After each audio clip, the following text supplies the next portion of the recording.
Okay, folks, this is several people have got our beginner roper deal and they've worn it out. So I'm going to show you the next one to start practicing for the two-man roping. Now, two-man roping for me means you're going to have two guys in the pasture, corral, or whatever, and the object is to lay cattle down. I don't like getting off and tailing them. So in order to get that done, what you need to work with me on is we'll pretend that the right hind leg is caught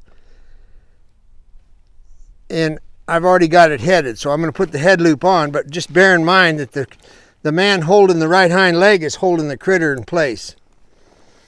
Not me, I'm free. So I can get in position. Because as you know, when you head something, you're typically in front of it facing your partner. So I'll just... Then now I have the options of trapping a foot. Now please notice that the rope is on the ground. It's not in the air. I'm going to move my horse over just a little. Index finger is how this works. Flip your wrist. There's a trap for a front foot. All right, you can get it as deep as you want with practice. If you need it deeper, just back up. Now here's the thing that nobody tells you. Watch my coils.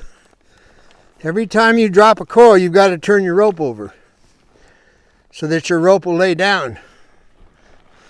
Now, I've got my rope on the ground. I'm going to roll my rope on the ground. There's the trap.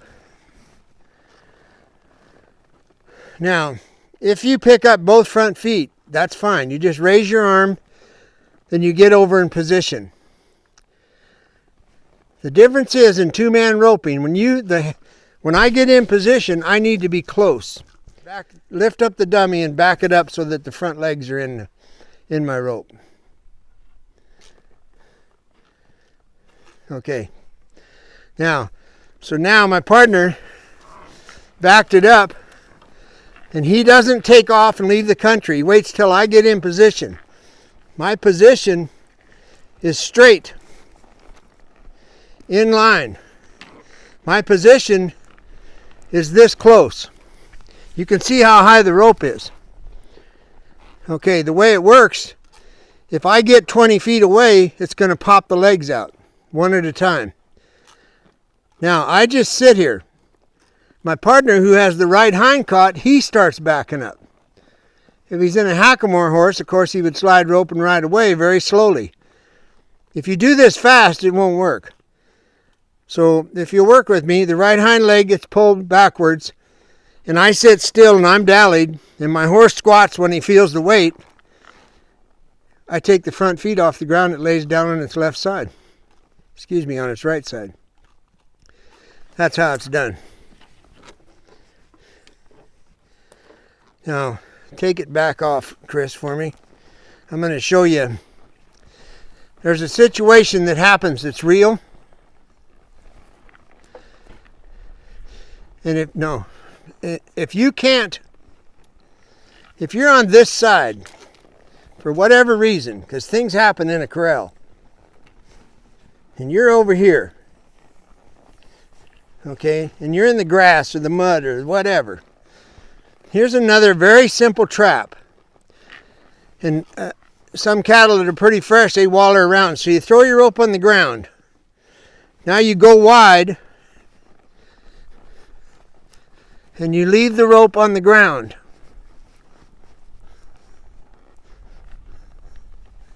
Now you get behind the eye. All right, with me over here, the odds are pretty good that calf might go left. He's holding it by one hind foot, so he can't control what the head's going to do. So if I ride towards that eye, it will walk into my trap over there. If it wants to go forward, all he has to do is step ahead and it'll walk right over my rope. Now I've got both front legs again. So that's when everything, in other words, that's the simplest one to do. Now, if you're from this side, you can throw your trap from here. It's no big deal. It's not a trick. you just simply rope backwards. If you need it behind the other front leg, when perfect day, you go like this. And then just, yep, there you go. It ain't a perfect day. Anyway, you want to pop your rope and get it out there past the critter and then pull it back. There. Now he could walk it backwards and it would step in that loop. So remember, everything's fair in the corral.